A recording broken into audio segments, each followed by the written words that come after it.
Hey guys, good evening. How are you guys doing?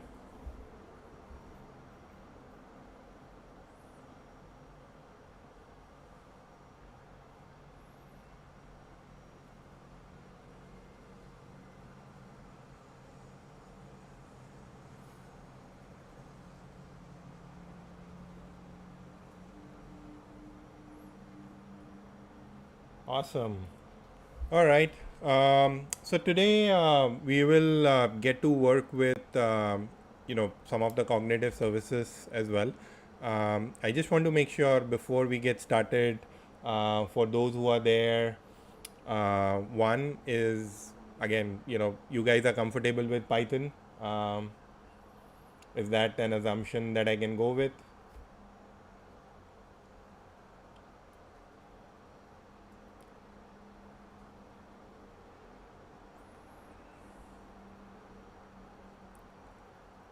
All right. And then all of you guys, do you have your GitHub account?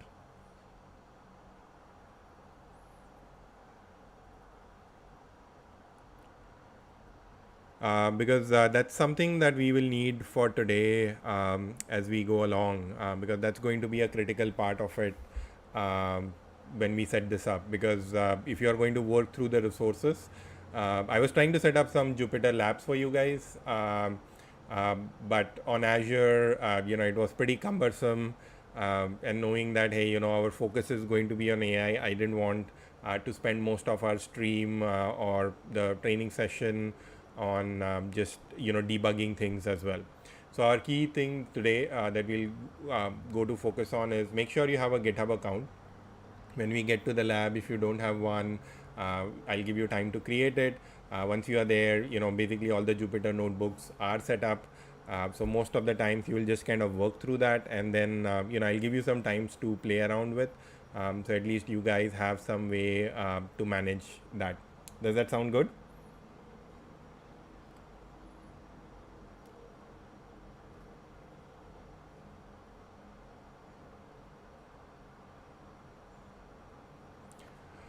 All right.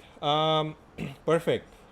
Exciting to get started. So again, just like what we did last time around, where we were looking at, what is, we looked at, what is Azure. I think most of you uh, were able to kind of understand it and create your virtual machine. So again, before we jump into cognitive services, uh, are you guys comfortable with the definitions of what is AI? What is machine learning, what can it do, how is the machine learning process? If somebody asks you like, hey, describe a machine learning process, how will you do it? Are you guys comfortable with that, or do you want me to spend some time to go over that?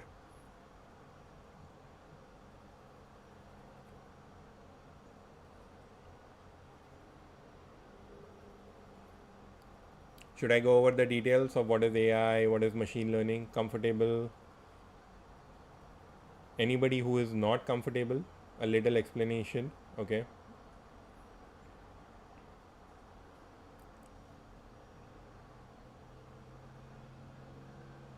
All right, so I think it's kind of a mixed response today. So what we will do is let's go through the brief. I think the way I kind of have it is very different.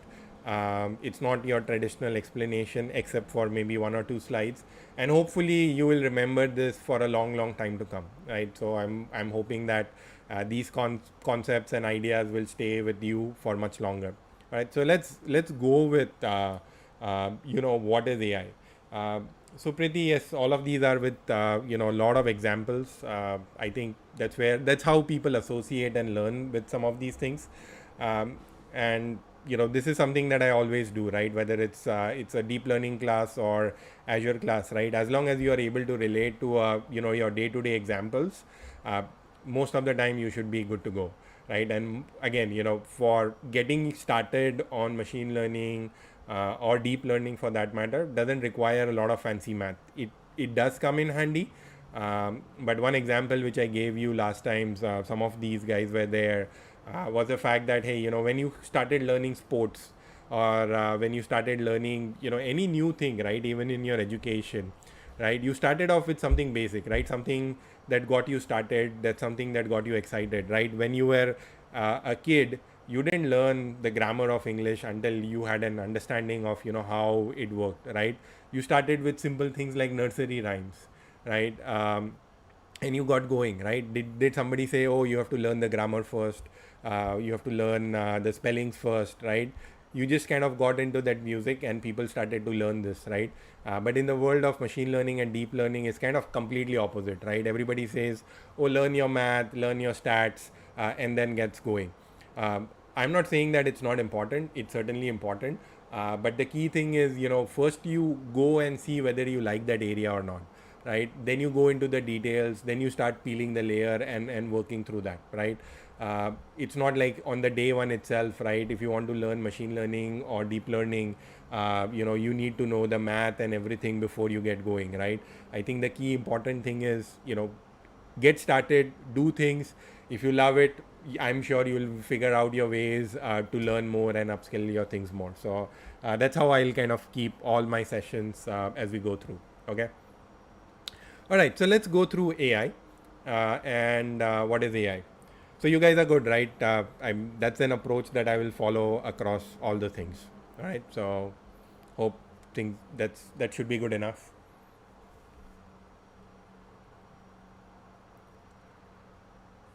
Okay, so let's go with AI. So I think this AI domain has been around for a very, very long time. I would say, going back in the early 50s, where, some of the quite a few foundations were being set.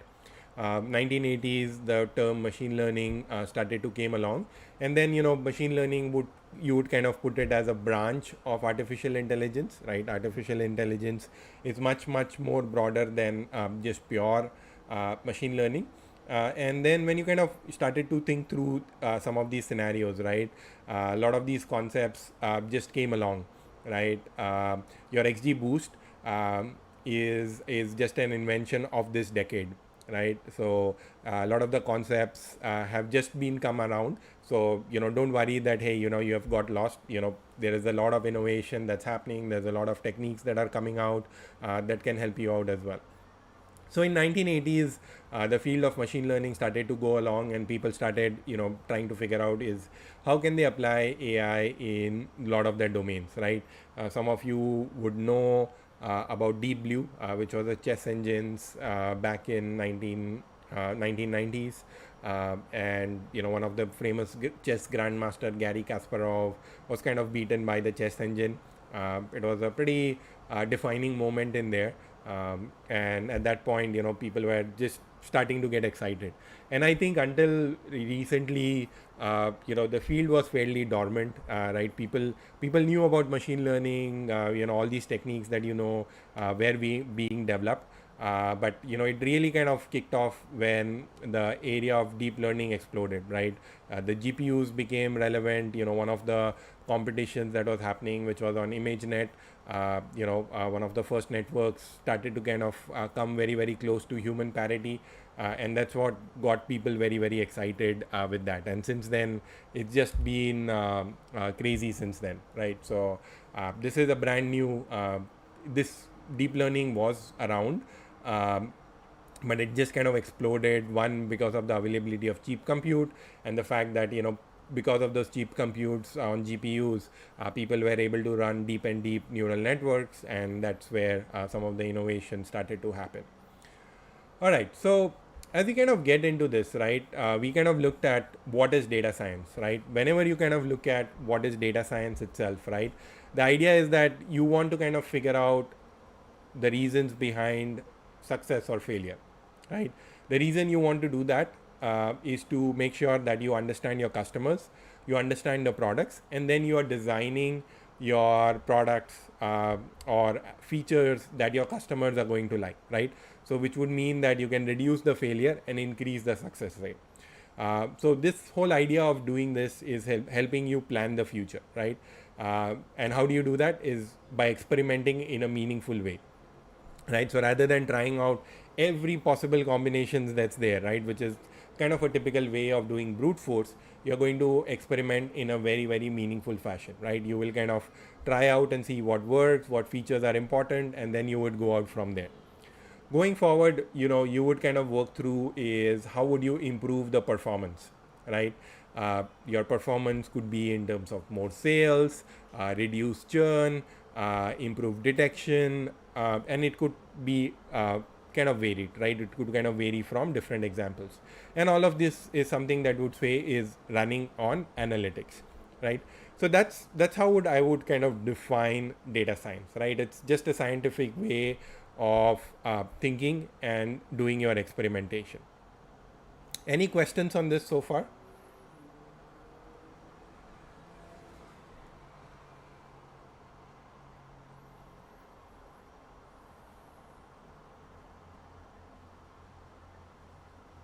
All right. Let's move on. So let's put a formal definition into this. So what is data science? Is a scientific method of reasoning as applied to data-driven decisions. What do you do in your data-driven decisions? You will create hypotheses, which means that you will come up with certain scenarios which you think would work, and this could be supported with your data, right? You would say, oh, people on my website respond much more effectively to big red buttons. In some scenarios you would say no, it's a big blue button, right? So these would be some of the hypotheses where you would come out and say that, hey, the color of the button is much, much more important, right? Then the next thing that you will do is do an experiment on top of that, right? So you would kind of create those two scenarios where you would have those two things. You will gather the facts, and based on some logical reasoning, you would kind of work that through. Sorry, my daughter came along. Um, and with some data engineering, you will kind of create your validations of whether it's a big blue button or the big red button that works for you. All right. So again, a lot of these concepts are something that you probably know, whether or not you have studied data science formally or not, right? So you start with your hypothesis, you will test those hypotheses with experiments, you will gather your facts, and then of course apply your reasoning, right? It's not going to be sitting out in the blue itself, right? And then with your data engineering, you will capture your data and then drive into the conclusion is whether, in our example, whether it's a big red button or a big blue button that's working for you. All right. Any questions?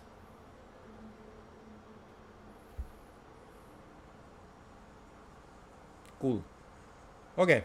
So again, there is a lot of terminology that goes on in what is machine learning or what is data mining, right? So some of the things that you can kind of understand from both of these things is, both of these concepts, in my opinion, are essentially the same. Both of them ideas are where you're going to explore the data, you're going to find the patterns, and then you are going to do your prediction, or you might in some areas also called scoring, right? So if you are kind of working through that, you could call it as machine learning, or you could even call it data mining, right?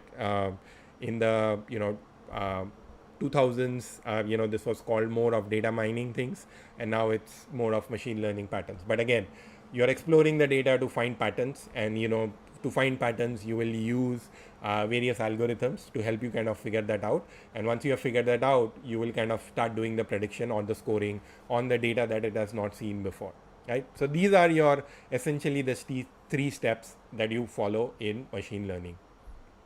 Are you guys with me so far?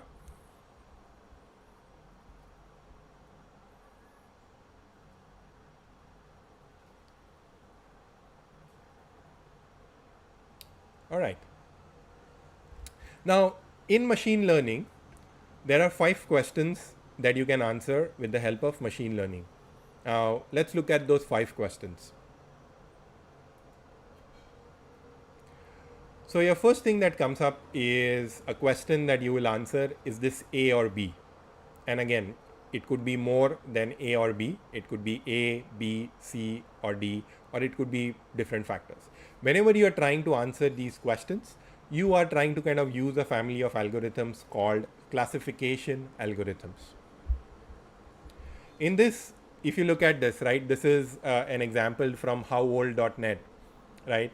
Uh, on the left hand side, when you kind of when this person shared her picture, it looks like it correctly identified the person, saying that, oh, it's a female, and it's her age is about 23 years old, right?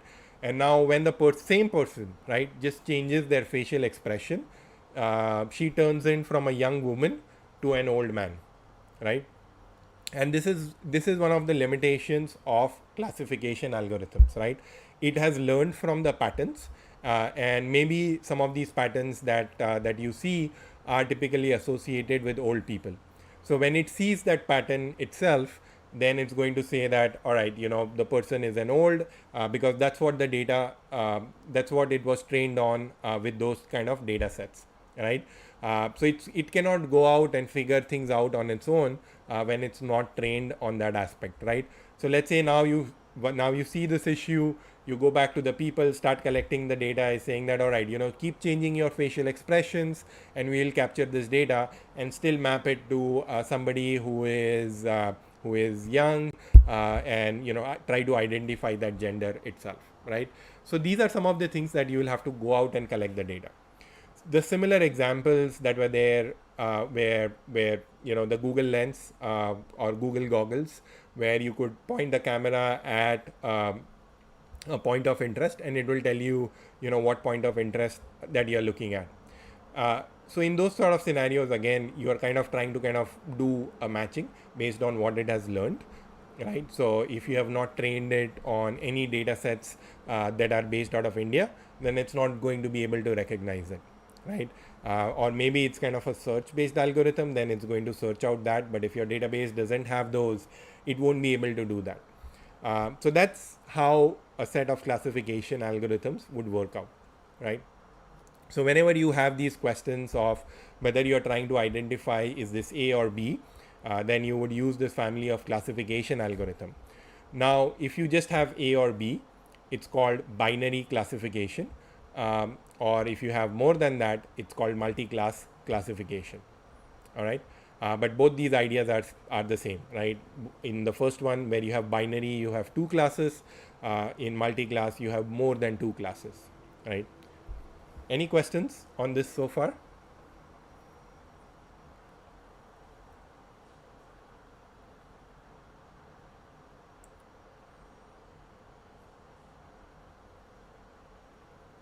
All right, let's move on. The next one that we have is a question that you're trying to answer is this weird or not? Now, before I jump into the example, right, just I want you to kind of think is in your day-to-day scenarios, do you ever have a need of answering this question, is this weird or not? Or can you think of an example where these sort of scenarios are being used on a regular basis?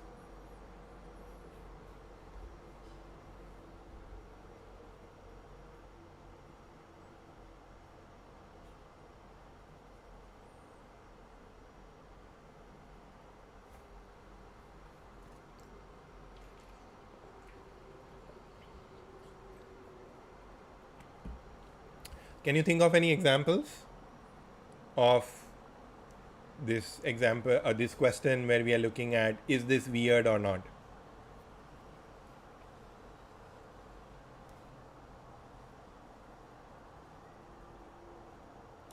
When buying groceries, fruit shape, color.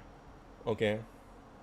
Yeah. So basically, you are trying to kind of eliminate, bad quality fruits or something of those sort, right? Something out of ordinary in an image. Yep, that could also be a scenario. Anything else?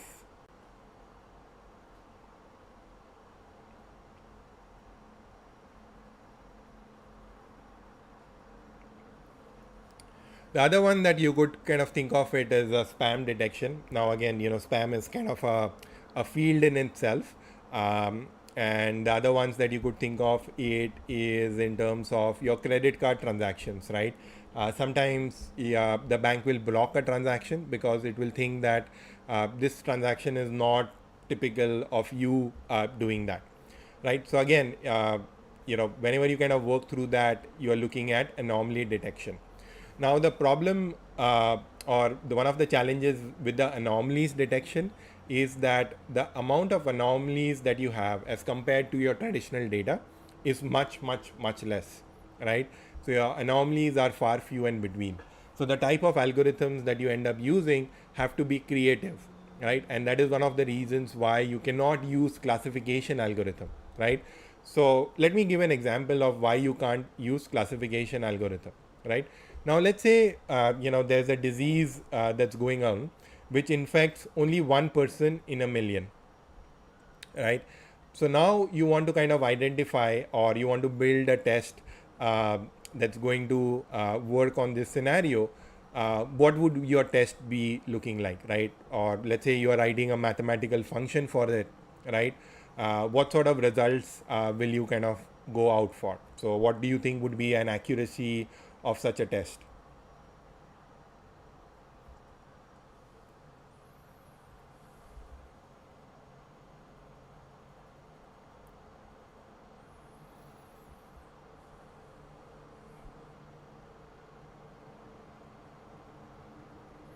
Your one way to kind of think about this test is you write a function and you say that nobody has a disease. So now when you're calculating your accuracy, right, you got, only one person had a disease, so you got that wrong, right? And then all the others were correct. So now you got 99.999% accuracy, which you would think is very great and kind of do it. But did you do a good job? No, because you were not able to identify the person who had the disease, right? So if you change the metrics around this, right, where instead of looking at saying that, how many of you got right, you will turn out and say that, all right, how many of the diseased people did you identify, right? So in this scenario, you had one diseased person, you identified zero. So your metric is going to be zero, right? Because you didn't do a job that we are supposed to do. So in effect, you did a pathetic job in there. So this is a challenge that a lot of anomaly detection tries to kind of overcome, where you have very limited amount of data, and with that data you want to kind of find out is where is that anomaly going to look like and work through that. Are you guys with me on this so far?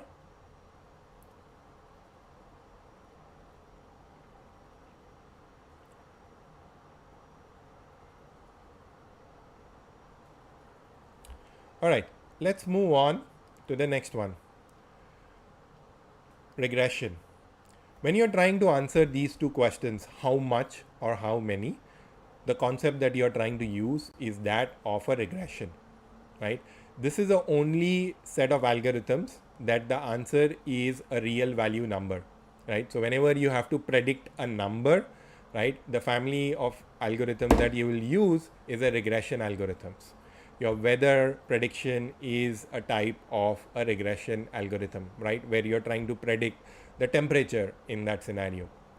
There was another paper that was there a while back where the professors were looking at some of the socio-demographic profiles to figure out and predict how much crime is going to occur in a neighborhood. And they were able to kind of do a pretty good job in identifying the crimes, and they correlated that with of the police records, and they found that out.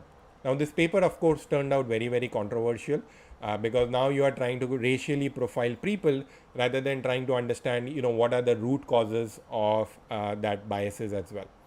But having said that, right, you can also use these qualitative measures to also kind of figure out or predict numbers as well, right?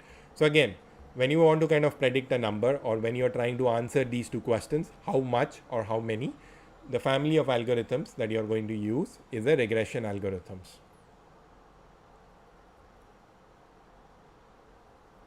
So there's a question in there. If a problem statement is to predict X got a disease or not, would it be an anomaly detection? So Shweta, one of the things that you have to remember in this is you look at, how much of the data do you have, right? How much, so let's say in your example, right, your disease, right? Is it a disease that's very common, or is it one of those rare disease, right? If it's very, very common, you will end up using something called a classification algorithms, right? Because now you're saying that is this A or B? Does this person have a disease or not, right? So once you get into that sort of scenarios, then you will use classification. But if the disease is much rare or the data is much, much less, you will use the family of algorithms called anomaly detection. All right. Did that answer your question?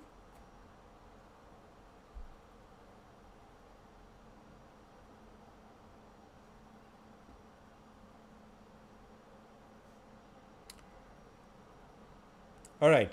Now, the the fourth question that we'll be looking at it is trying to answer how is this organized, right?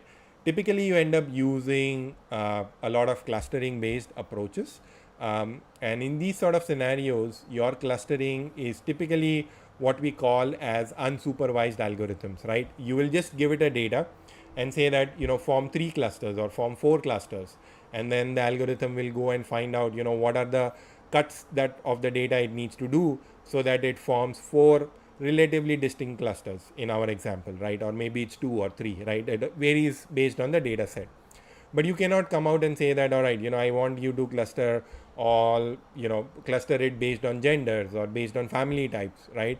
You can only do that after the algorithm has worked out, right?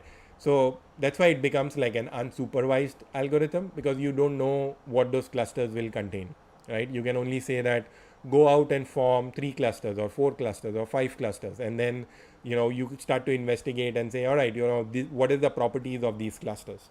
um, so if you are able to kind of work through that, then it becomes like your clustering algorithms. Now, you have seen some versions of clustering algorithms typically across all these scenarios, right? And you have encountered this, I think, almost on a regular basis. Can you think of one scenario where you have encountered clustering in your day-to-day life?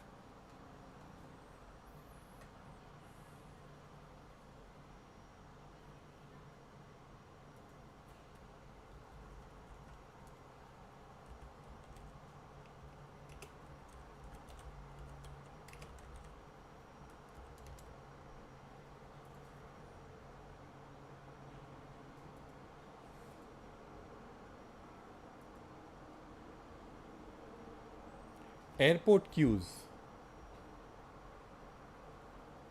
Airport queues, I think, based on flight. Inbox, not so much. Airport queues are still based on flight, right? So, basically you have already said like your people belong in this flight are, grouped together, right? So that would not kind of form on clustering. Inbox, not so much, um, or in some sense, yes. Like, hey, it kind of, again, I would kind of classify more it as classifying algorithms, like which should be in your mailbox and which should be not, and work that out. Student data based on the branch. No. So yes, Netflix and Prime content, right? Your recommendation algorithms are what you would kind of go out and look at. The other one that's come in is basic car sales in the region versus the income. Yeah, you could work that out as a clustering piece as well, because you don't know what type of people are kind of working through various car ticket holders, business class. That I think would be classification. I don't think you would kind of say it as clustering. But your prime example is that of Prime Video or not, right? So now if you think about it, right, your tastes are very, very different than somebody else's tastes, right? But based on the viewer history, now you're trying to find out, okay, who are the similar users based on that, right? So your recommendation is one approach where you could kind of go back and think and say, hey, these are a type of clustering algorithms that you would kind of go out, where it's clustering based on movies, it's based on actors, based on directors, based on themes, and so on and so forth, right? So much so that Netflix has so many types of these clusters that there are these special codes, and I'll share with you some of these codes that they have done their groupings based on, right? So a lot of these groupings happen after the fact. So once these clusters are formed, you'll go and look at, hey, what is the common theme in that cluster? Is it comedy action movies, or is it comedy children movies, or so on and so forth? So a lot of these things happen after the fact, and something that you have to kind of think through. And these clustering algorithms are what we call unsupervised, right? So you don't know which cluster a particular point will fall in, and that happens only after the fact. All right. Any questions on this?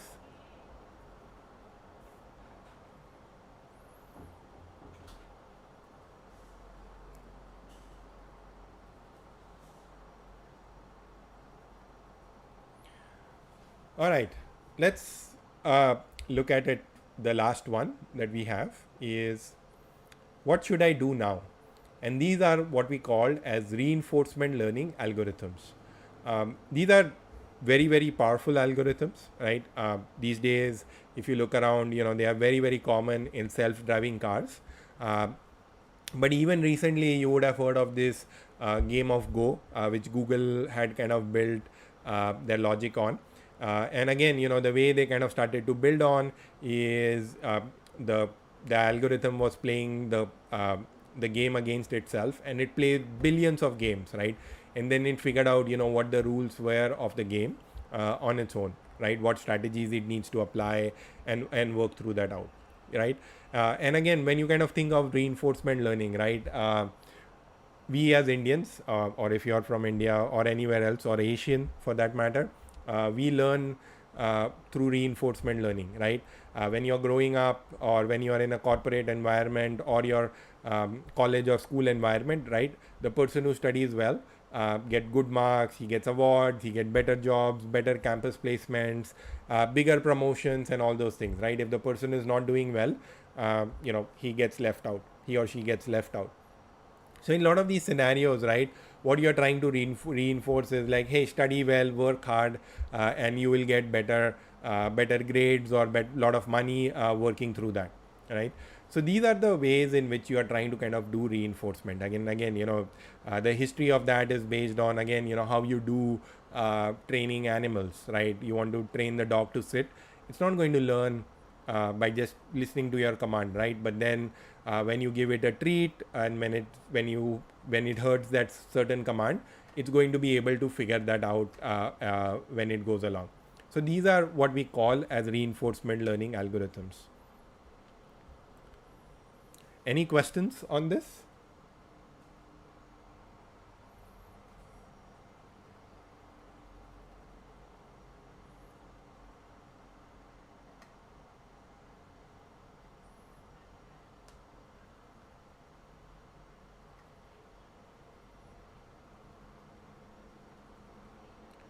How to create probabilistic models for these algorithms. Now, a lot of these algorithms, of course, are have the probability structures kind of built in. They have some distribution assumptions that one has it included, and that's something that is kind of part of that algorithm approaches itself, right? And it's part of that structure. Ankit, I don't know if you remember, a while back we had done this, a 3-part series on reinforcement learning. The videos are there on YouTube on my channel, and you can go back and take a look at some of these as well.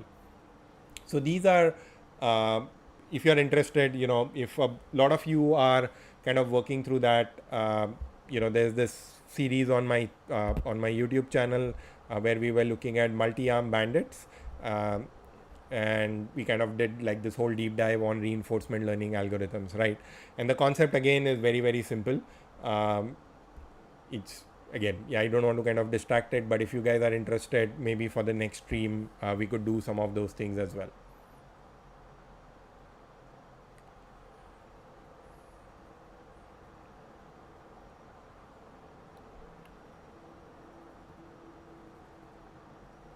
Any questions on reinforcement learning?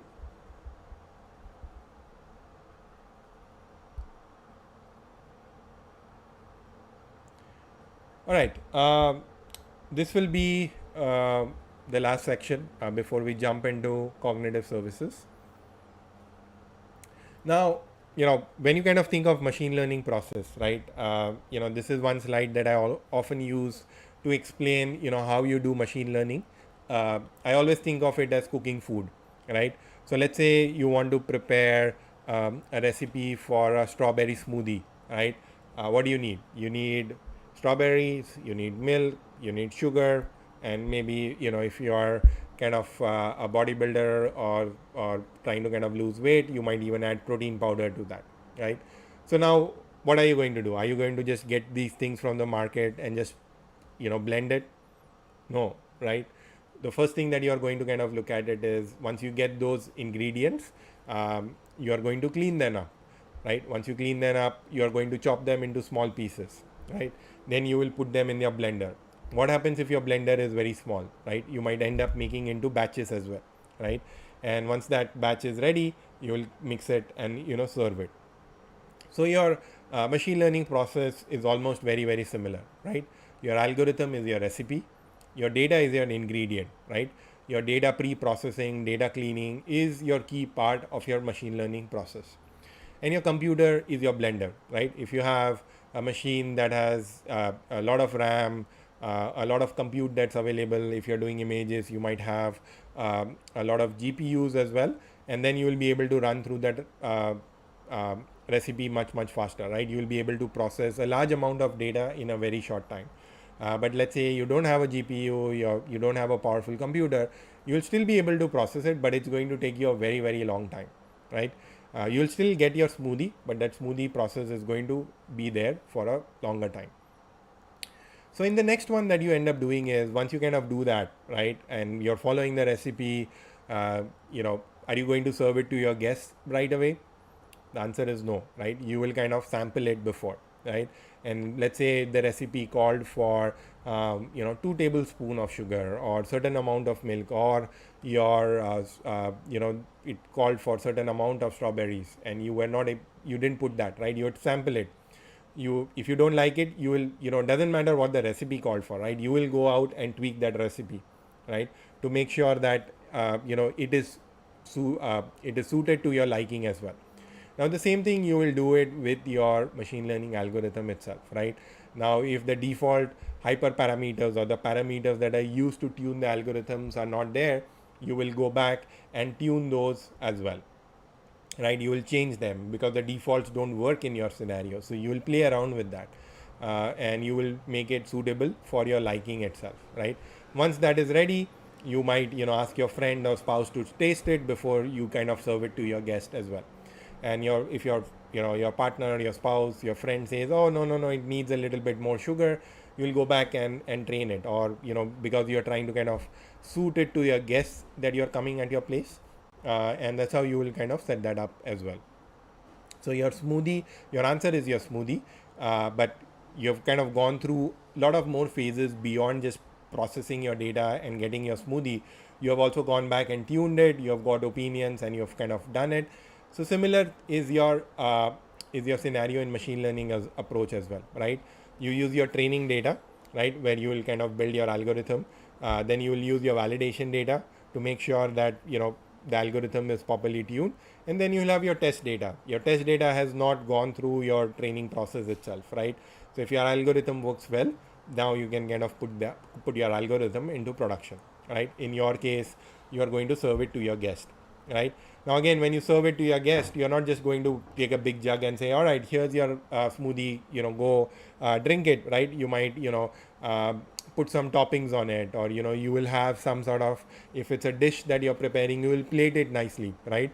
So similar things in your machine learning process as well, right? You will make sure your API is defined, it's documented, it has a proper schema and everything done, so that you are able to serve it to your guests. You guys with me so far?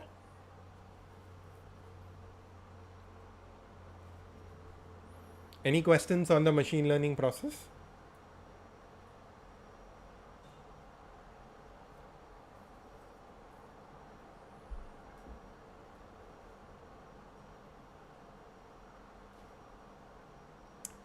All right, let's move on.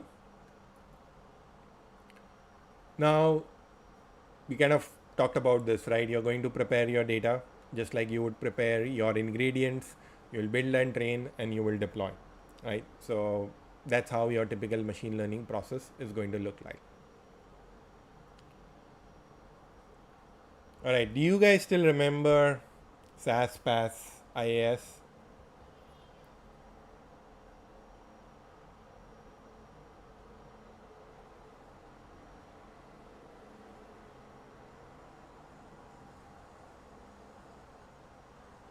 All right. So we looked at this last time around. Think of it as a pizza as a service. Just a couple of minutes on this. If you prepare everything at home, that becomes your on-prem, right? When you're just getting the infrastructure and you get everything else, the infrastructure is yours. Uh, then essentially you're getting infrastructure as a service. Uh, when you just get your dining table and soda, or when you do your pizza delivered to you, you're using platform as a service. And then when you just go out and place your orders, you're using software as a service. Your Office 365 or your Outlook, Gmail are all these examples of your software as a service. Now, today we are going to look at uh, the computer vision applications, which are more of software as a service as well, right? Later on, if time permits, we will look at an application of computer vision, which is also as platform as a service. But today, let's play with the APIs, right? So this will help you understand, how some of these things work and how you can effectively and very quickly make use of some of these things. All right. So on Azure portal itself, right, you have these, if you go on Azure portal, and I'll paste the link shortly, cognitive services are what we are going to focus on today. There's this other section where you can kind of train your own machine learning, where it will give you all that infrastructure and some of the platforms to help you manage some of these things. But today we are just going to focus on cognitive services. All right. So these are simple APIs. All you have to do is get your data, and it will give you that intelligence, whether it's terms of text, whether it's terms of computer vision or search, or even reinforcement learning algorithms as well. All right. So now let's get started, right? So your cognitive services is a SaaS offering, which is essentially machine learning as a service. Your machine learning, depending on what you end up doing, can either be a platform as a service or infrastructure as a service, right? Where you can rent out a machine with a large number of GPUs or a config that you guys, or which is suitable for you, and then you install your Jupyter Notebook, your Python, or whatever you want, and then you start working through that. So that becomes your infrastructure as a piece, right? In some of those scenarios, all you have to do is fire up your compute, and your Jupyter notebooks come pre-installed in some of those scenarios, right? So some of that could be platform as a service option as well. All right, so I don't want to do this section. So this is where the question comes in build or buy. Let's come back to it, after we have played on with the hands-on exercise. Is that okay?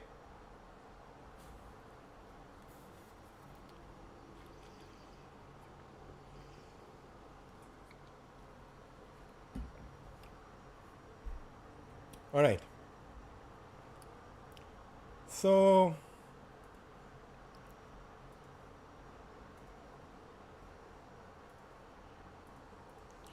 all right, so let me explain what are cognitive services. So cognitive services come in different flavors. So you have computer vision, you have speech, you have language, which could mean that translated from one language to another. You have decision. Now this decision is essentially what we would call as reinforcement learning. And then you have web search as well. So anything that's got to do with Bing is available as a service as well. So these are the 5 services that are there as part of Azure Cognitive Services.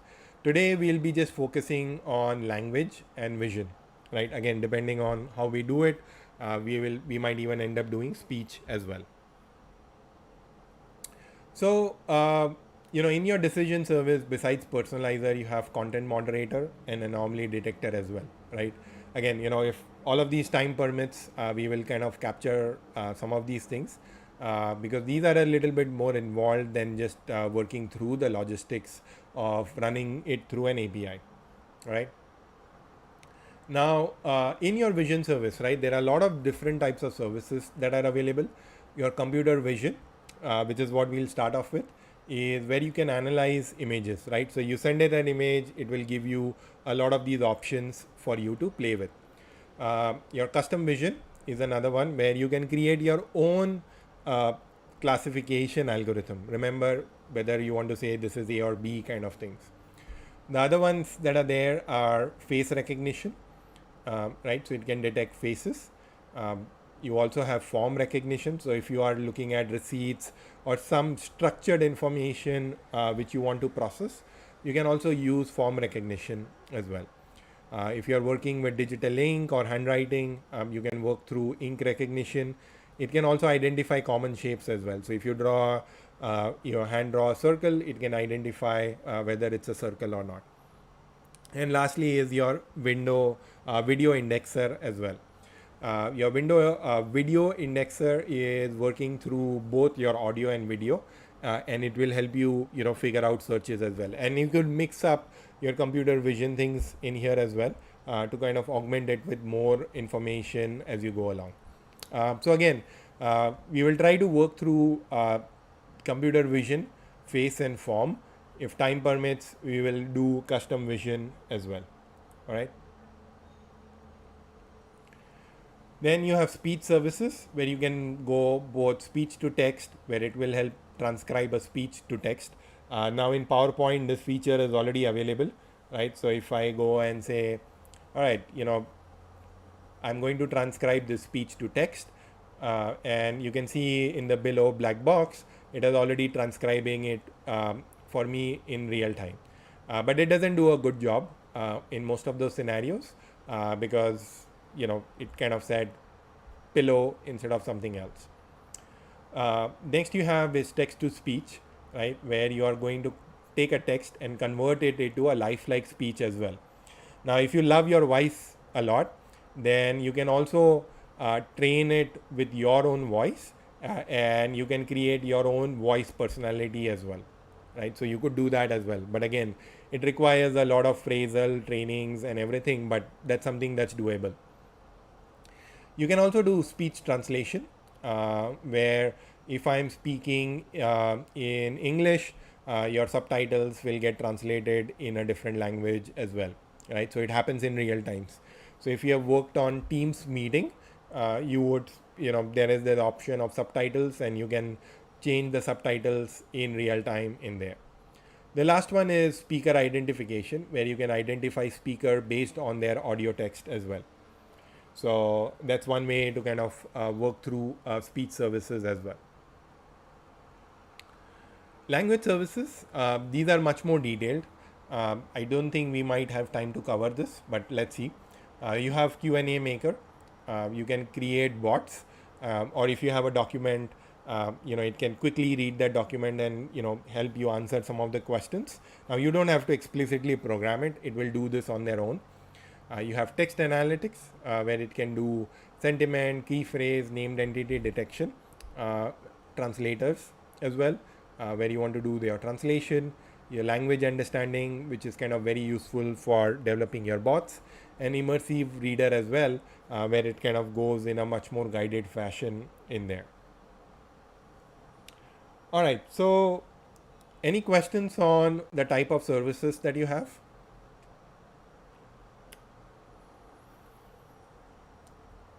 If not, then let's jump on to the GitHub. So note down the link. I'll give you a couple of minutes. Once you are ready, just type in the chat window that you have the GitHub ready, and then I will walk you through the steps of what is required to do that.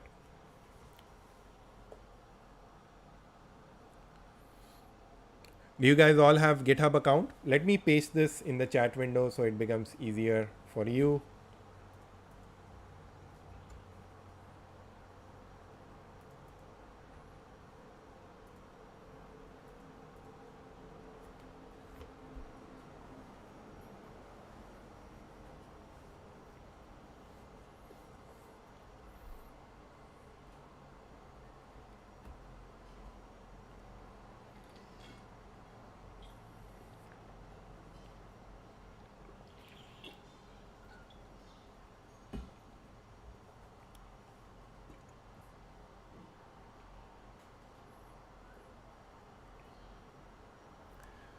Do you guys have the GitHub ready?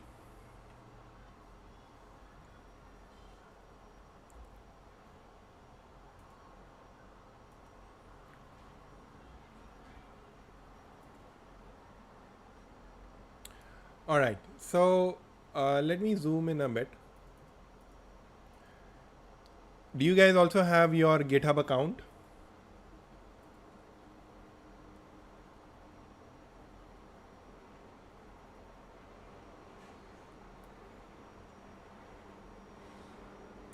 All right. So if you have your GitHub account, right, there's a button in here which says setup on Gitpod. All right.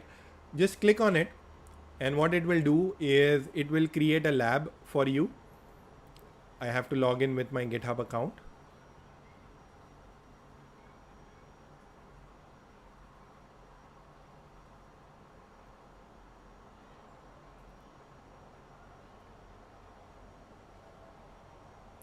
And it will take a couple of minutes for everything to be set up.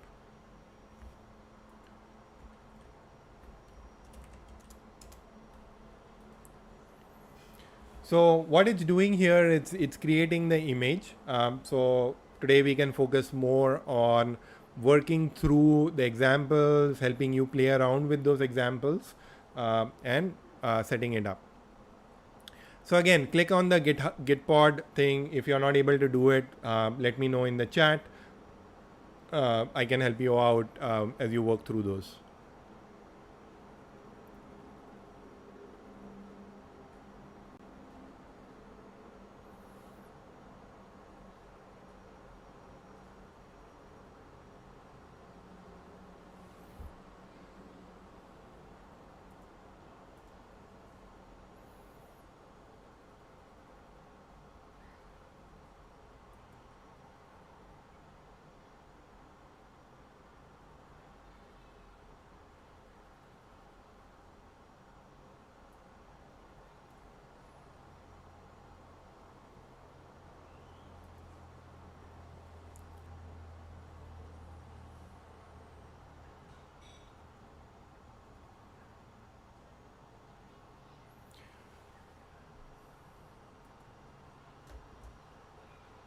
All right. So most likely the code should be ready. Um, so we are going through work through Jupyter Notebooks. Do you guys have your screen ready? Is your Gitpod set up?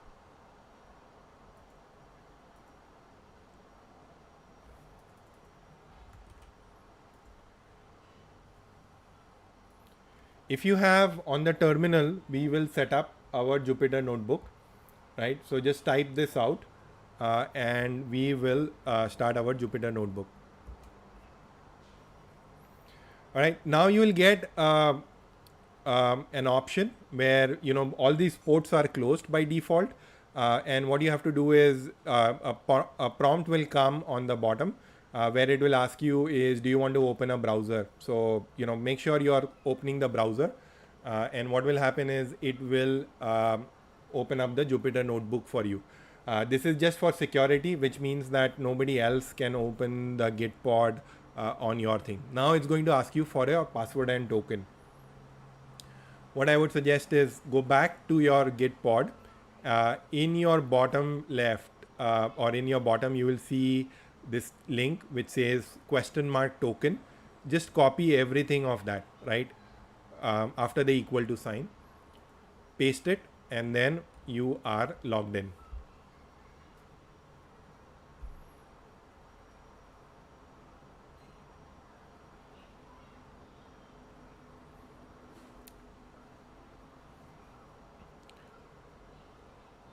Anybody stuck? Are you guys with me?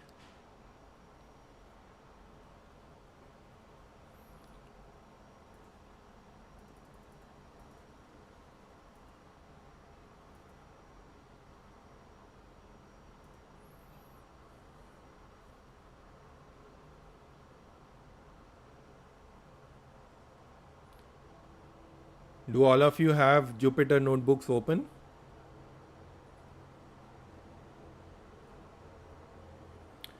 Okay, so if you have gotten, if you once you paste the Jupyter Notebook command, right? I pasted it on the chat. Um, if you post the Jupyter Notebook command, there will be a prompt on your bottom right, which will say open preview or open browser. Open the browser piece. um, and then in your browser it will open up the Jupyter Notebook in a separate tab, and it will ask you for the token, which is your password, right? So go back to your Git pod. In there you will see this link. I think it's, let me see if I can zoom in.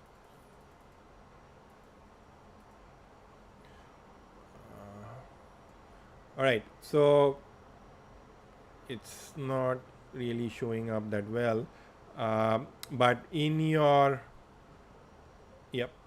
So in your Docker container, sorry, in your Git pod, you will see something like this, where you will have HTTP colon 127.0.0.1 colon 8, and you'll have a question mark token equal to. Now copy this everything after the equal to sign, and paste it in your Jupyter Notebook token.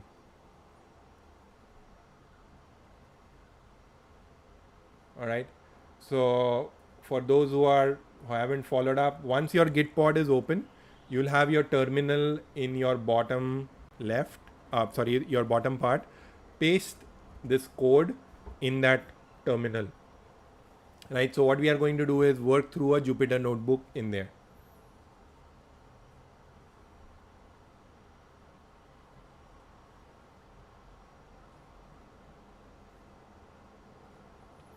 All right. And once you paste this token, you will come up to the labs itself.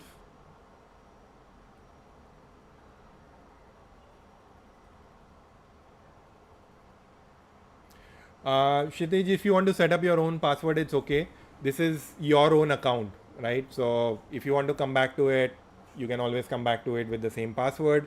But what happens in Gitpod is once the terminal goes off, you lose that password as well, right? So it doesn't stay static throughout, right? So just make sure that every 5 minutes you're opening something or closing a file or something. So it's there. The terminal says Jupyter command not found. That should not happen.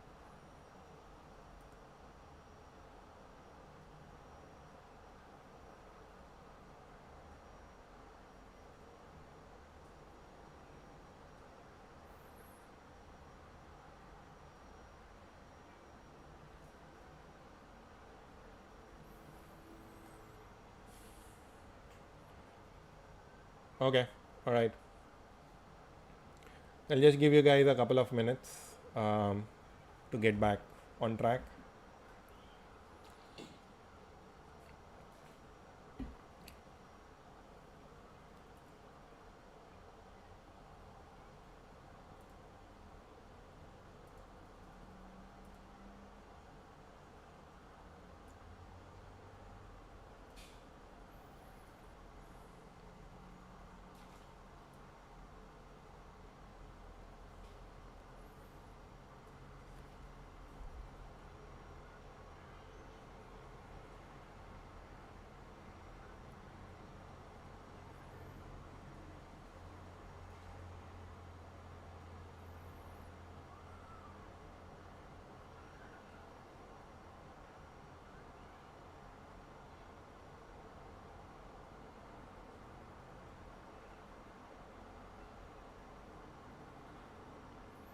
Let me know once you guys are ready.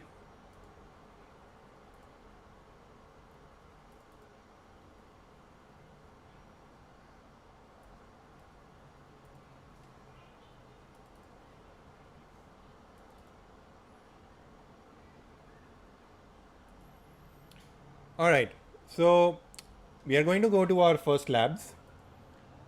We will go on to labs and then click on vision.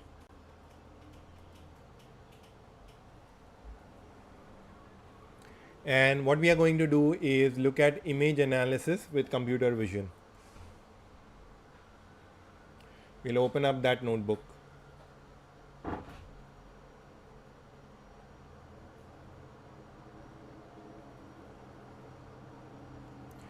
All right, so for this scenario, right, I will show you on Azure portal what needs to be done. It's actually very, very simple. There's nothing complex in this.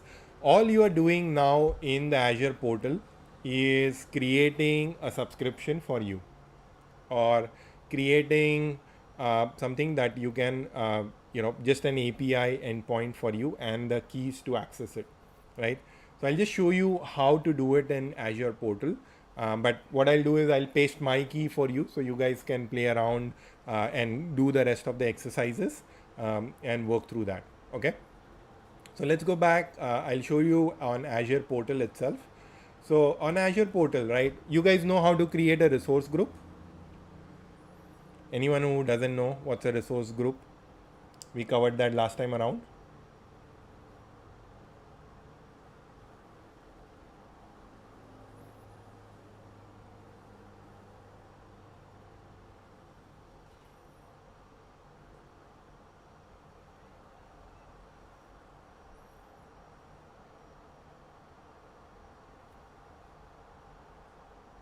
Anybody who doesn't know what,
can you hear me now?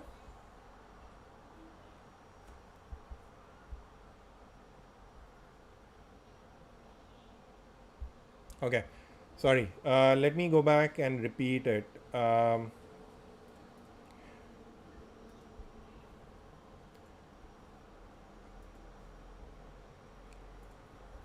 right, so I was asking a question before is, do you guys know what a resource group is?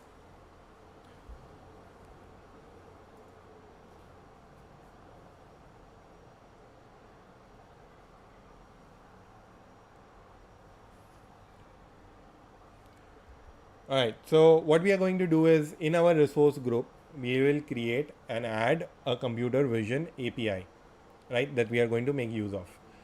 So the first thing that we have is I click on add, click on AI and machine learning, and then I click on computer vision.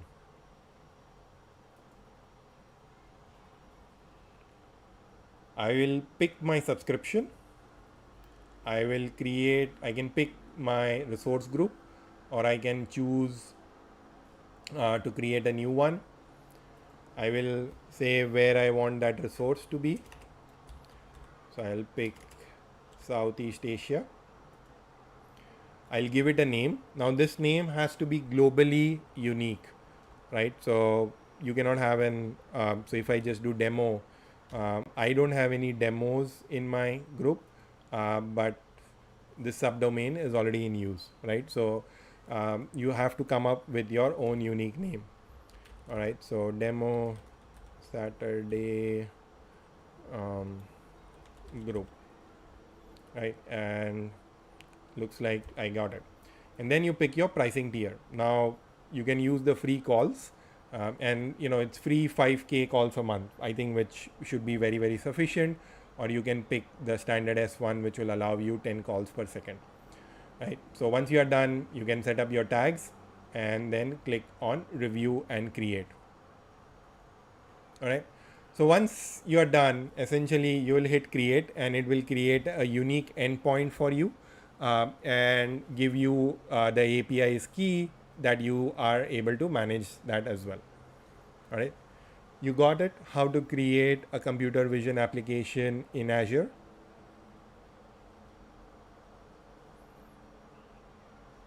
Any questions? Anything that you didn't understood before?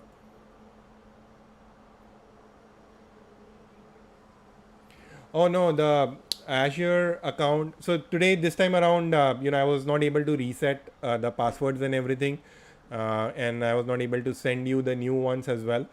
So what I thought is like, what we'll do is for this time around is I'll just show you how to do it, and I will give you the keys so that you can do the practice on the Jupyter notebooks.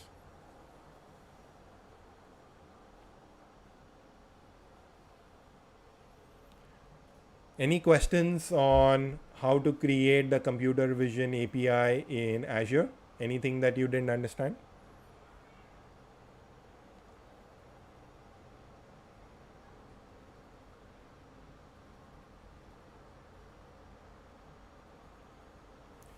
All right, so I have pre-created it, and let me go into that group and share this. So once your API is created, you will have something like this, which will have a quick start where you will have an API console, so you can play around with that.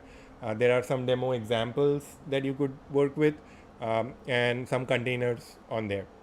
What we are interested is in things, which is the keys and endpoint, which is there on the left hand side of my screen. If you don't have it, maybe it's this double arrow that you need to click, and you should be able to see keys and endpoint. So you will get two keys, and depending on what endpoint that you had, you have that the subdomain which is of the cognitive services.azure.com, right? So what you're going to do is copy this and use that in the code itself. So let me copy this and paste it for you so you guys can follow along with me. All right, so make sure you copy this endpoint, and then I will give you one of the keys in here.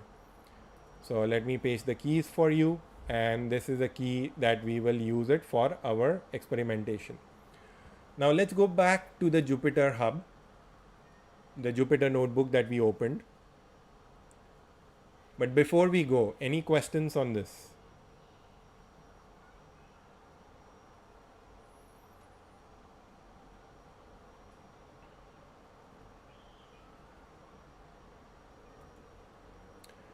All right, so what we are going to do now is paste the cognitive services key that I had, and then my cognitive services endpoint that I had before, right?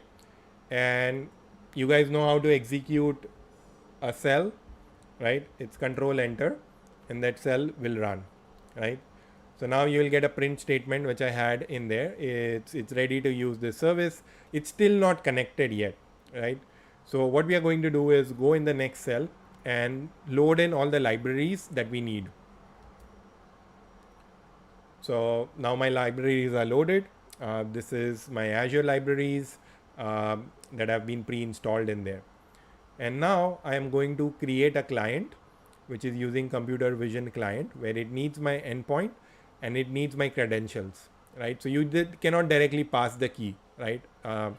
So it needs the services credentials as a function, and you pass the key as part of that. And then you create a point. Now what it's going to do is I'm going a computer vision client where it says describe the image in the stream, right? And the image is loaded in my data vision workplace.jpg folder. Okay.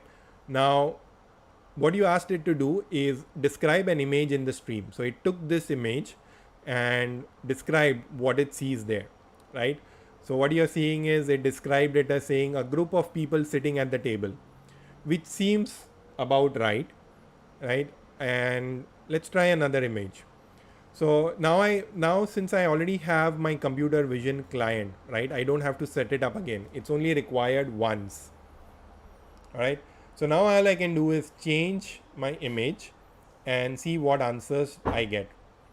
So over here I have a store cam. So I'm going to create my image path.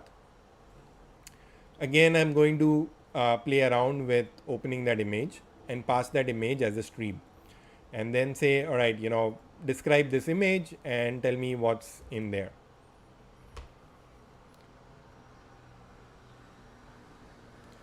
Now you see, it described what is the salient part of that image where a person is holding a cell phone, but it didn't describe the person in the background where a person is holding a shopping basket, right? So those are the things that it couldn't see. Now, if you want to, what I'll give you is, play around with a couple of images. There are a few practice in there. So if you go into your data, you go into vision, and I have some more examples in there for you to practice with, or you could pick any of the practice examples that we have, right? You could use celebrities,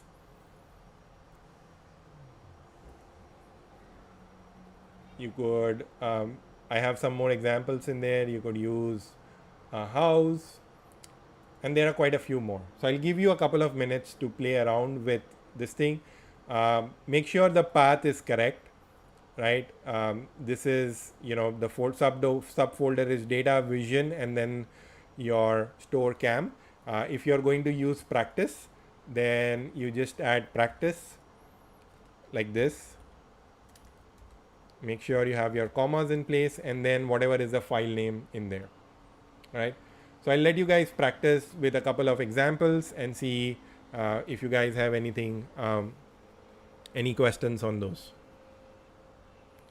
Any doubts, any questions, anyone?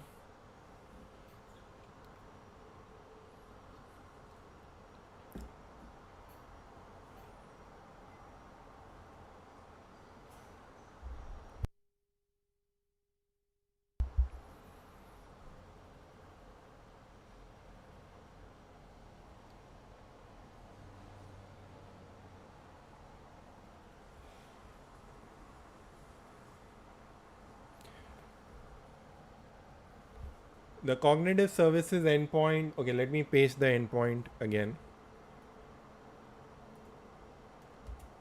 That's your endpoint, and that's your key. Daksh computer status not found. Make sure your cell one is correct. There are no spaces or anything. Your quotes and everything should be correct. So start with the first cell and then go. It should work.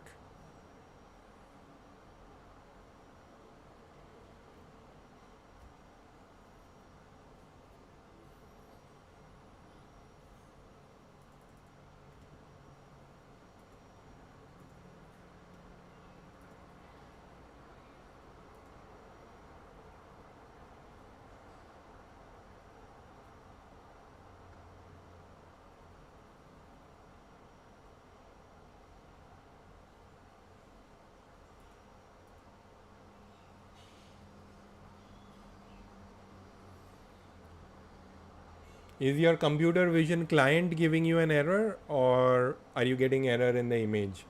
Maybe if you want to try it out, what you can do is I will add it at the top and run this separately. So at least that way you are able to isolate the error.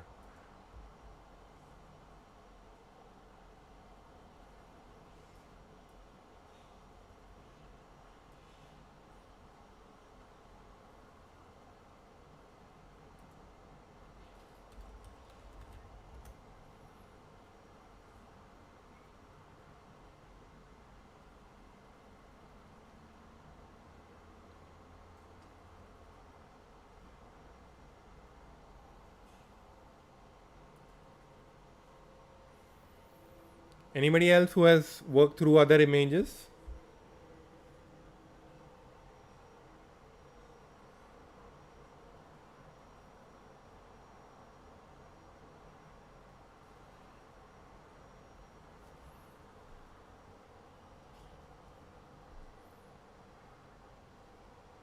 All right. So we have one, Sashank.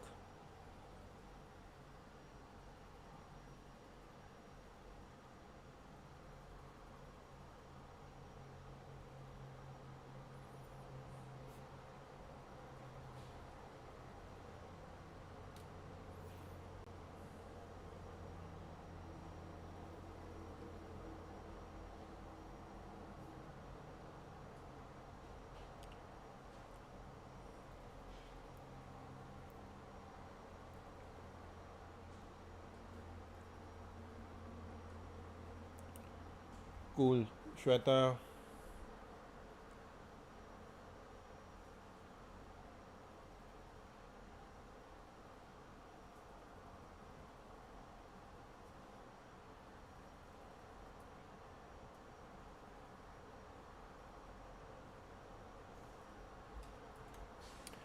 All right. If you are ready, then let's move on to the next one, uh, where we will do object detection, right? And then we also want to know, whether the text is adult, does it find any faces or any brands in the images as well. So again, just run the cell. Most of the code is fairly ready and something that we could work off with, right? So now in your object detection, right? Object detection, what you were doing before was some sort of a classification. Now object detection tries to say, hey, what is there in the object itself, right? So you can see that it identified a person, it identified a cell phone, it also identified the kid, where it's saying that this is a person. Even though most of the face is blocked, it was still able to identify that, right? But if you look at behind, right, it's not able to identify brands because most likely they are not very, very clear, right? And the brands are not clearly visible. But it did say that, oh, there's a room in there. Now you could, so far we have done like computer vision type of images. You can also identify, different tags in there, to say, hey, what is composed in there, right? So again, I got my objects in there. I also did a person where I try to identify the gender and the age. So I got a female who is old, 32 years old. It also looked at, any of the ratings that I have, whether it's adult, racy, or gore, and some tags that become useful. Now, these tags become very useful whether you want to index that image or use it in a different fashion, or work through that, right? So these are the scenarios that your computer vision is there. Now again, we have, there are celebrities in there. So I would say, play around with some of the images that you have, and see, are you able to identify that, work through the clip arts, the celebrities, and see whether you are able to identify that or not. If you want to upload your own image, you can do that. Just upload it in here, create an upload, and work through different files that you have. And again, you can pass this as an API in, pass that image in an API to see what results you get.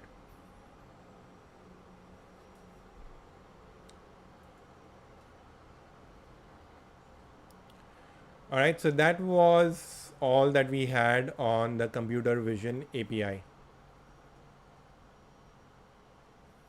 Any questions?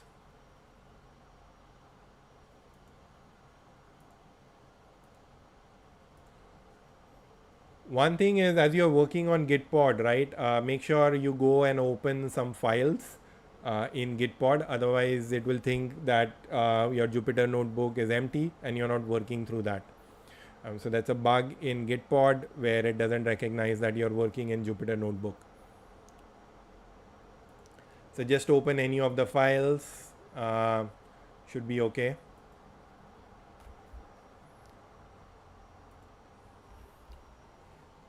Do you guys have any questions?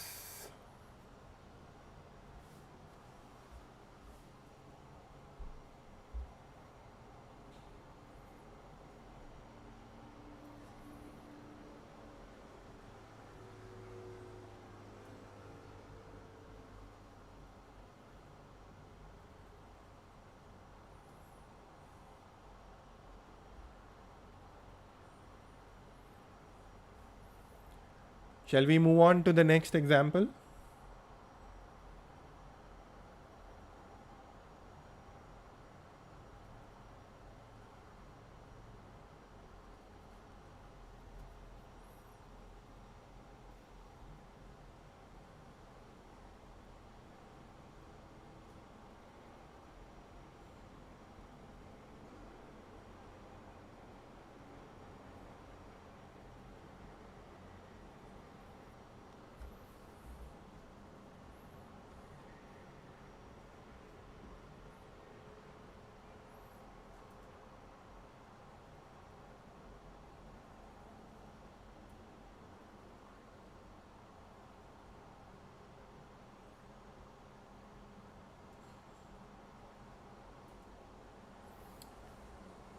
All right.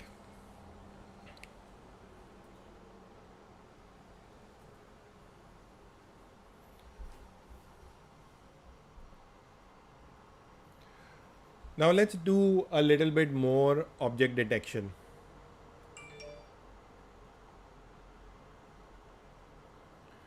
All right. So again, for all of these things, we are sorry.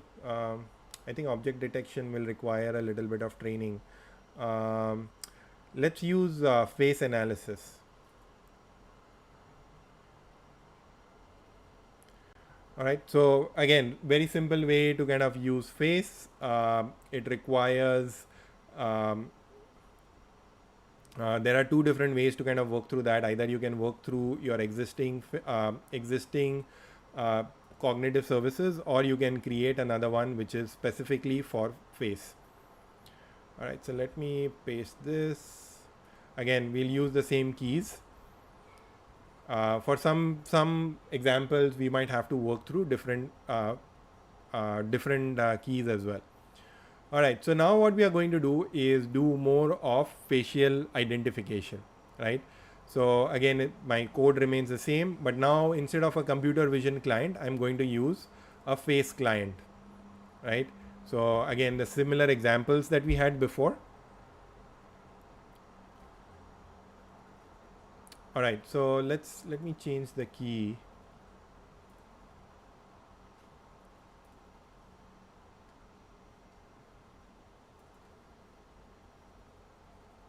Let me zoom out a bit.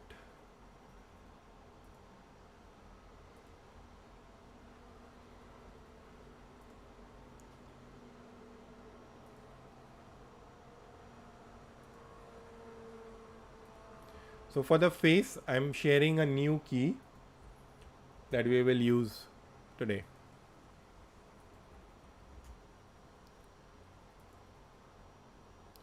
All right, let me paste this here in my endpoint and change the key.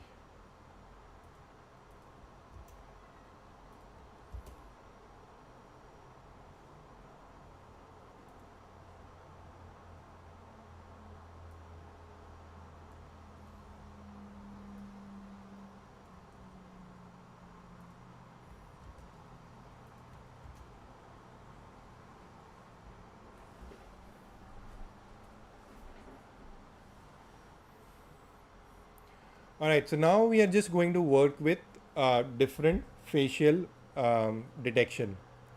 All right, so we'll try to identify faces in the images itself.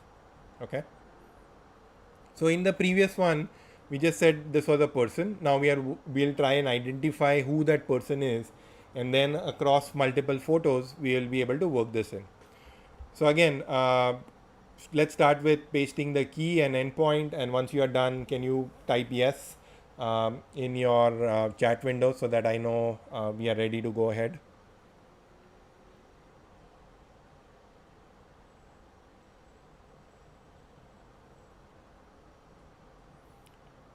All right, so Meghna is ready. All right, so looks like most of you guys are ready.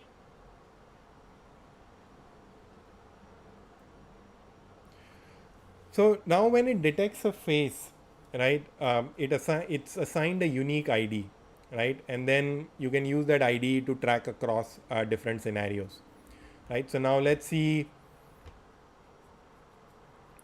So I've identified this person. So even though if you see the person in the background is slightly blurred, it still was able to identify that person, right? And then you get an ID associated with this, and that's something that you can use across there. Now let's analyze some of these facial attributes, right? And then let's see what we get. So facial attributes that we are working for are age, gender, and emotion.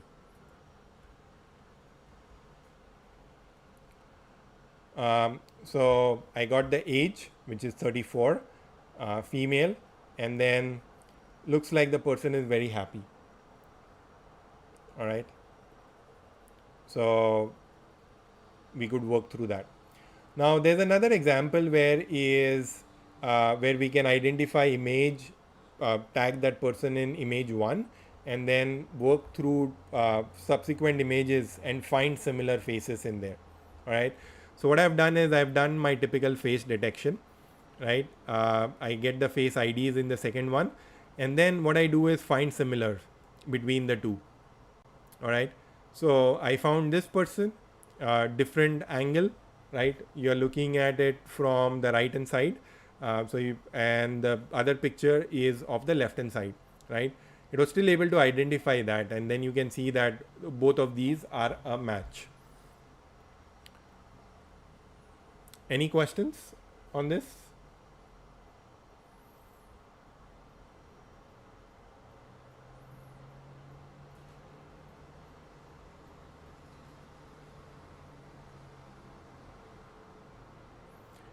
So now, another example that we can do is, let's say you want to kind of create an employee identification or detection example, right? So let's work through that. So we'll create an employee group, all right, where we will say, okay, Wendell is one person. So in my folder I have photos of all Wendell, so I'm training my machine to recognize Wendell, right? So I have a couple of images in there, and then we can train this persons group to go and say, all right, this is a person Wendell, and once it's ready it will print that it's trained. Now I can recognize this person in a completely different scenarios. Oops.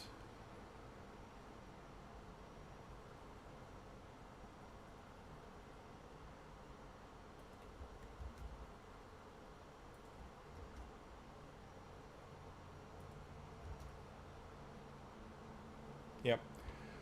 So even though the person is in a different scenario with a different set of lighting, it was able to identify that and work through that.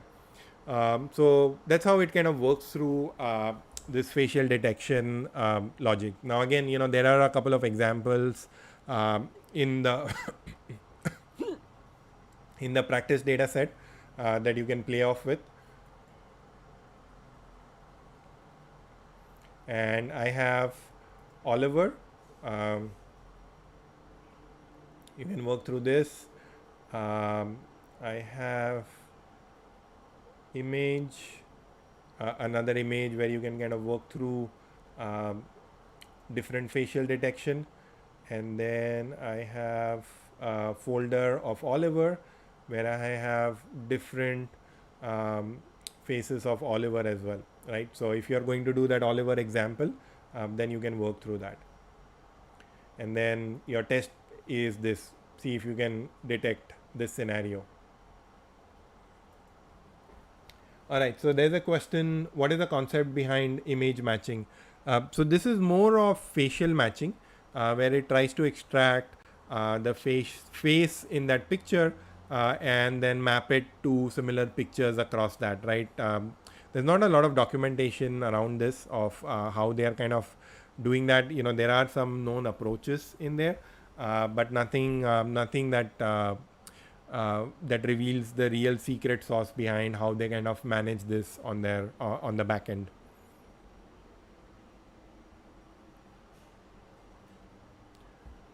So anybody who does Oliver, try that out. The folder is sitting in Oliver. You can follow the same steps going in, and then see if you are able to identify Jamie Oliver in the Oliver dash Liverpool JPEG.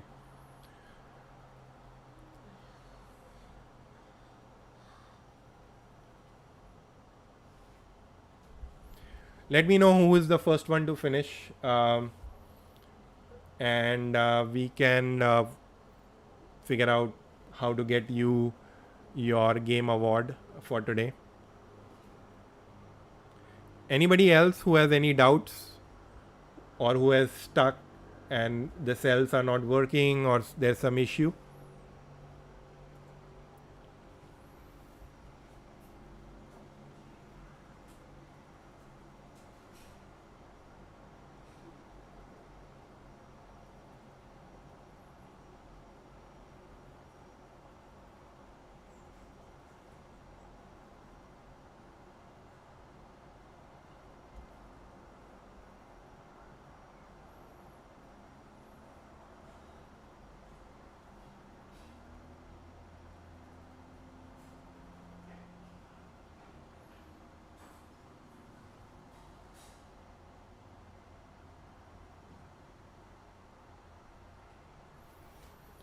Are you able to follow the examples?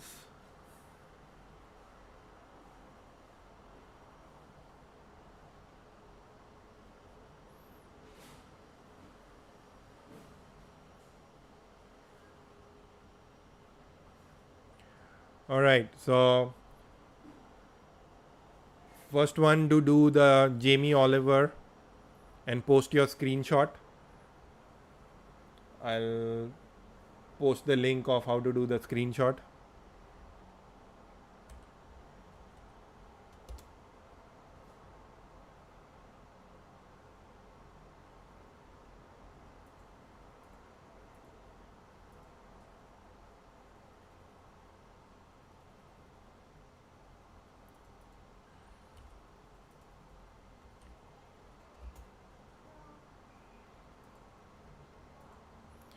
So once you are done, take a screenshot and post it using this link, prnt.sc, and let's see if we can get you, if you can win the JetBrains award.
Are you facing any troubles doing the Jamie Oliver example?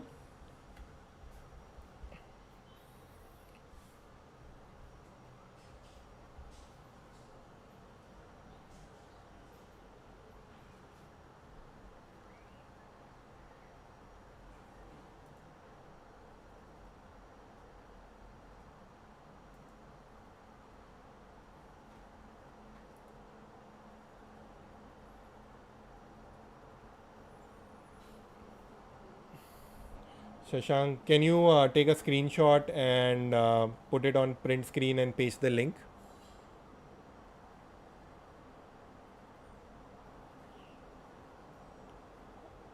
I uploaded. So Kshitij and Shashank, looks like both of you have done it. Can you paste your screenshots?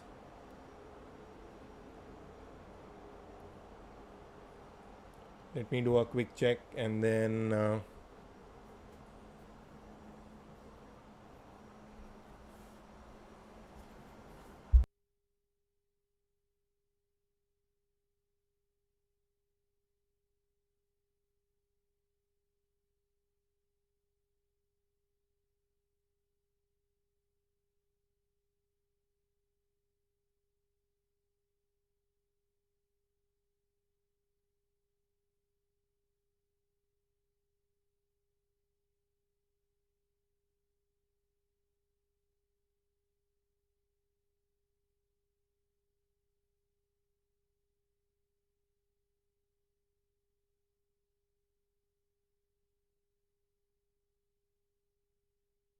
web address isn't being pasted. Okay, Kshitij, let me do this. Let me make you an admin for a moment, both you and Shashank. Uh, can you try now? So both of you are moderators. Okay, so you got copy link, paste it. Shashank, you want to paste your link as well?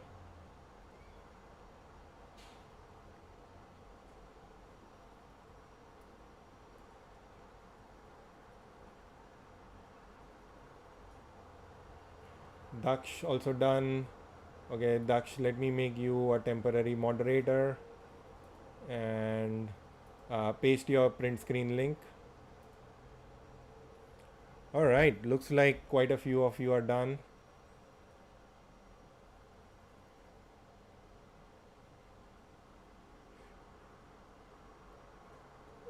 Shashank, I didn't see your chat. Can you paste it again?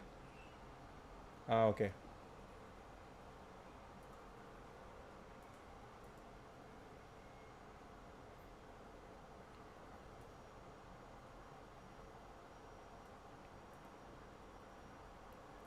All right, so let me show the results of Sashank and Kshitij. Both of them have done it. So they have Jamie Oliver identified, and then Kshitij has also done that. So great job in working through this, and you saw how easy it is. So just a quick moment of celebration.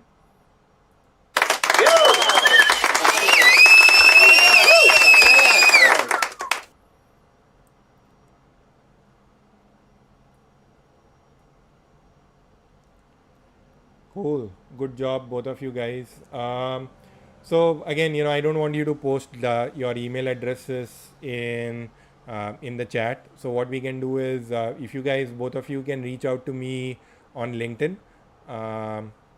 You know what my LinkedIn is, right? So just connect with me on LinkedIn, and what we will do is, I will send you the gift certificate that you can redeem. Sounds good?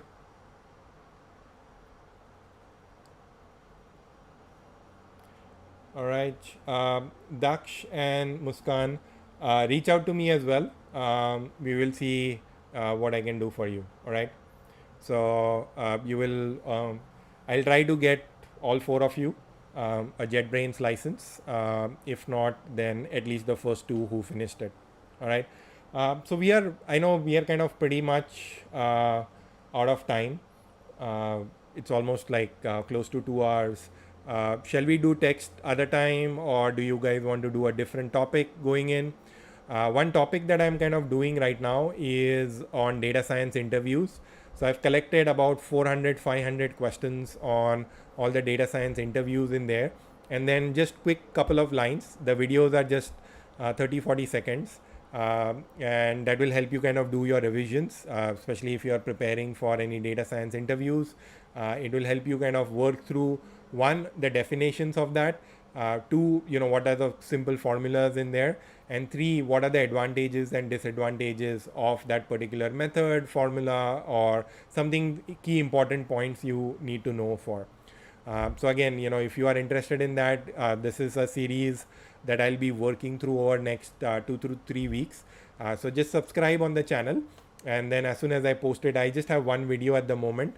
But if you subscribe to the channel, as soon as I keep posting it, you should start seeing those alerts coming in. They are 30, 40 seconds each. So it won't take you a lot of time to kind of do it. They are not, you don't have to dedicate hours to kind of sit through that. So hopefully that's helpful for you guys. um, all right, so next week, what do you guys want to do? Do you want to just do practice on text? Do you want to do reinforcement learning? um, I leave it to you guys. What do you, we can even do Azure, so, or up to you. What are you guys interested in doing? We can take that up. Thanks, Ankit.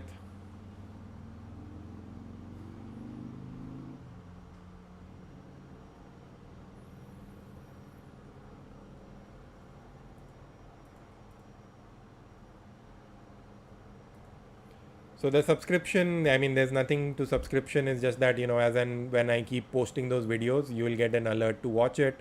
The idea is keep it short enough, um, so that you can do your revision. Shweta, the workbooks are open source. So just like what we did last time, I will let you play on it till for another 1 hour. So feel free to work through examples, get comfortable with that. After that, I'll close the account. But one thing that you can do is, let me send you the Azure portal link. What will happen is, if you register, right, a lot of these services, as you saw, are free. So you can still do your practice, get comfortable with all of these things without paying any dollar. I think the only thing that they ask these days now is for an active credit card. They don't charge you for it. If you're not using it, just delete all the resources. But the free services are free for all practical purposes, so should be useful for you.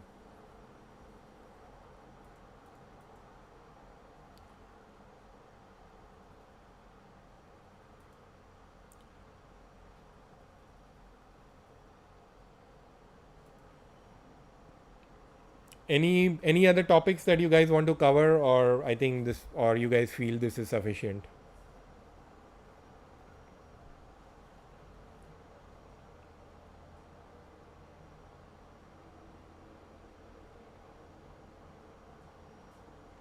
Audio, okay.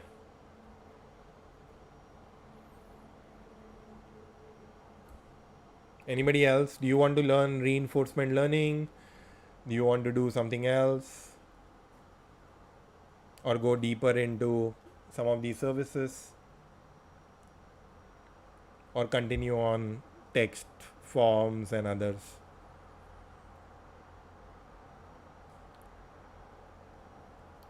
So we have two different varieties, text and reinforcement.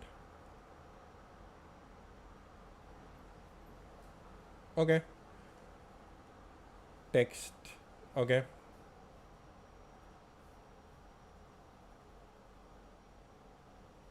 All right. Let me plan the event and then maybe post it on LinkedIn. Like, what forum do you guys prefer? Should I post it on LinkedIn? I don't know if you are in that WhatsApp group as well, but either one should be doable. What do you guys want to do?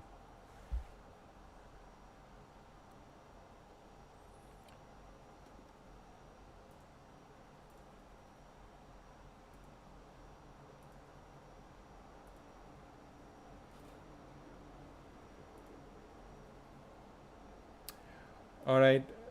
Thanks, Daksh. Reach out to me on LinkedIn. We'll see what we can do. So, should be all right.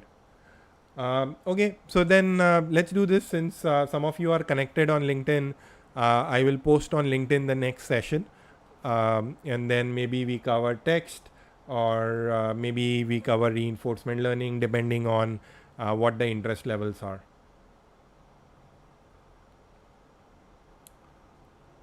All right, that sounds good. So I'll keep you guys posted on when the next session is, and then that this time work for all of you guys. Is this okay?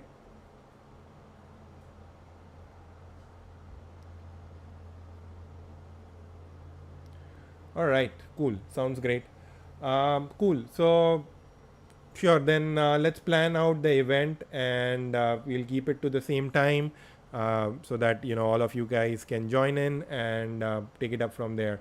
And if you are interested again on the data science interview questions, I'll be doing that in my channel. This is not going to be live, about 30-40 seconds of video.